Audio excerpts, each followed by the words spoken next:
தொலைக்காட்சி நேயர்களுக்கு super singer மூலமாக ஒரு ரகசியம் சூட்சுமமாக முருக வழிபாட்டில் சொல்லப்பட்டுள்ள ஒரு செய்தியை நான் சொல்லணும்னு ஆசைப்படுறேன்.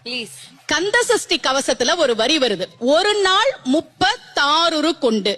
அதாவது கந்த சஷ்டி கவசத்தை ஒரு நாளைக்கு 36 முறை படிக்கணுமா. படிச்சா 7 மணி நேரம் ஆகும். நான் படிச்சிருக்கேன்.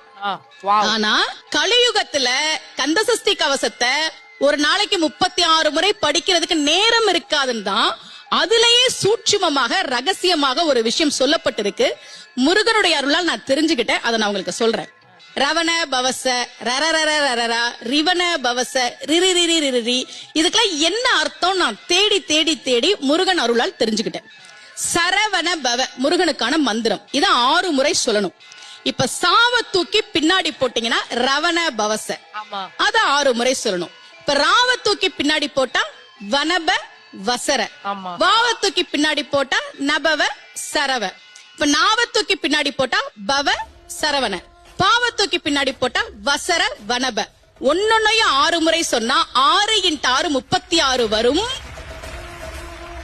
இப்படி சொன்னால் 5 நிமிஷத்துல சொல்லிடலாம். கந்த சஷ்டி கவசத்தை 36 முறை சொன்ன பலன் கிடைக்கும்.